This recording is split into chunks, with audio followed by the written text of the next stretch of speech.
I've just said what I've said. You can never make everybody. I can't make everybody happy. There's going to be obviously some unhappy people. I accept that.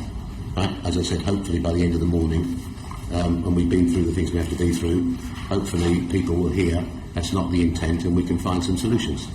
Okay, so moving forward, thank you for that. I wanted to ask some specific questions about the early days of you getting involved with BHS. Firstly, in terms of dividend, with hindsight, how do you view your dividend policy at BHS? Well, if we were here, the Eddie use hindsight, we wouldn't be here. So I think lots of us would be doing different things in life if we use hindsight, but we can't. I think, respectfully, if you look at how businesses were financed in those days, in the 2000s, early 2000s, the financing of BHS was extremely conservative. And if you go and look at, and I'm sure we could go and find many transactions, where people used to borrow multiples of EBITDA, and 4, 5, 6, 7, 8 times cash flow, were how businesses were financed by the venture capital people, private equity. These are how businesses were bought. If you actually look at this business, it did not have more than 1 times cash flow as debt. And did you regard your dividend policy as prudent then? Well, as I said, I think we did not exceed 1 times cash flow. Mm-hmm. Now, if you go and ask any independent banker or anybody in the venture capital or buyout business, they would have been saying, well, why are you being so conservative? Given that dividends paid over the period 2000 to 2014 were at 19,738% of profit, as compared to M&S 84% of profit and PMARC at 80% of profit. I'm sorry. Of course, the last dividend was paid in 2004. I'm simply using that as a marker. Well, with respect, we can pick any numbers if you want to make them look disconnected, right? I think we've got to pick the numbers in line, and respectfully, if we go to a public company that paid X in 2002 or 3 or 4, okay, you couldn't have a strategy knowing where you're going to be 11 years later. That's not realistic. Then, between 2002 and 2004, dividends were roughly double the after-tax profit, and they were in excess of profits. Would you consider that prudent? The operating profit, okay, or the EBITDA, right, as is normally looked at, okay, in 0001 was 80.6 million. In 12 was 147.6 million. In 23 was 151.5 million.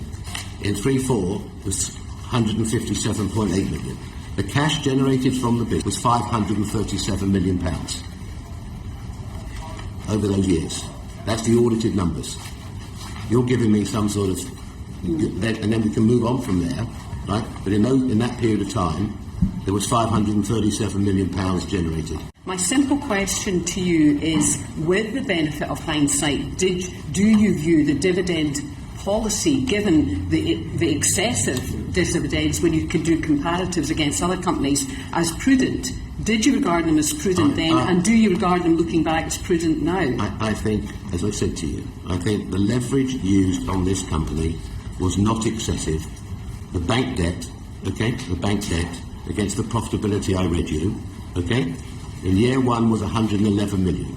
In year 2 was 2.2 million. In year 3 was 9.9 million. And in the third year, when the company made 157 million, it was 111 million pounds. Now, you can go and take that to any independent banker or organisation you like and look at those numbers.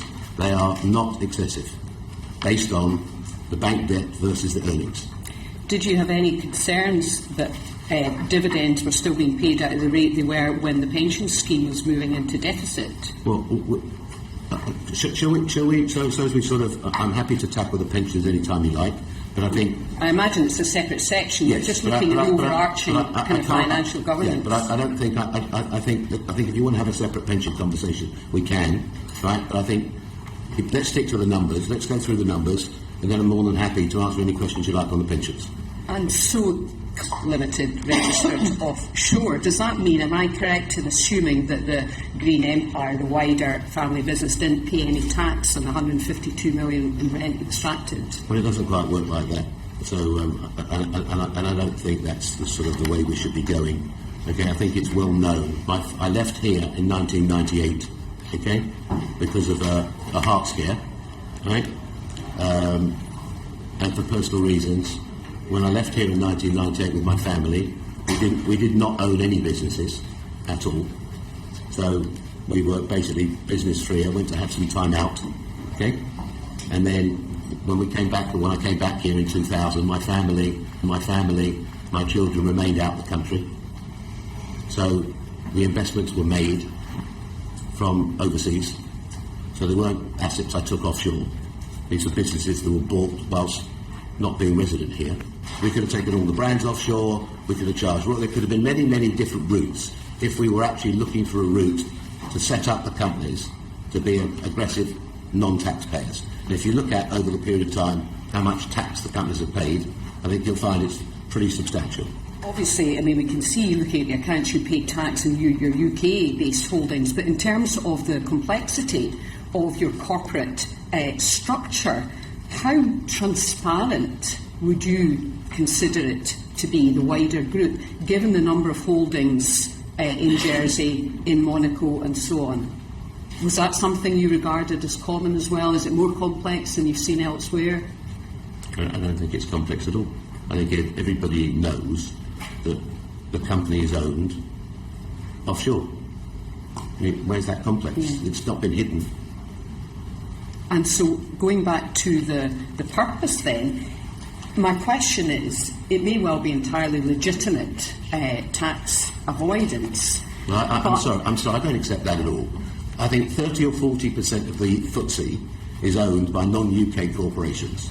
If we go around the high street and other industries here, there are dozens and dozens and dozens of non-UK investors. And do you want to say every non-UK holder is a tax avoider? I'm sorry, there are people doing business in this country which are written about regularly, so I'm not going to name any names, right, who are competitors of ours, right, who compete against us and don't pay tax in the normal course of business. If you don't want people if you don't want non-UK investors, then so be it. But I'm sorry, I didn't. That's not what I designed or set up. That's the system. So I suppose coming from that, my question is that in terms of the lack of transparency of the offshore vehicles, it makes the job of tracking funds very difficult. It made the job of tracking funds for myself and supporting team difficult, but it also makes it difficult for people such as the pensions regulator when they don't have the transparency of where all funding is going. Is that something you accept? No, I don't. So are you prepared to make all the accounts available for the pensions regulator in order that they can do that? Make what accounts available? The ones that are currently lodged offshore, be it Jersey or Monaco? They're not my accounts. The Green family accounts? They're not my accounts. I don't have any control over them.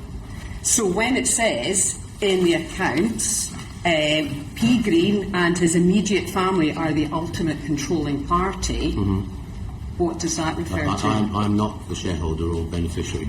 I don't have any shares. This is your wife then? Yes. Yeah. She has the accounts, you don't. I've never had an overseas bank account. Okay. What would you like your legacy to be from the BHS period then? What do you mean? What would I like it to be? I can't. Even I'm not clever enough to undo the past, am I? You can't shape the future. Sorry. So what would you? Fast forward, say, a year's time. What would you like people to see? Well, what your legacy specifically for BHS rather than the rest of your businesses. Well, I think we can't take away the sad ending and what's happened, right? If everybody wants to put all the blame on me, so be it. I think all the people, and as I said, within BHS that know me and work with me, know I'm honest, and there is no way in the world I would have wanted this type of an ending.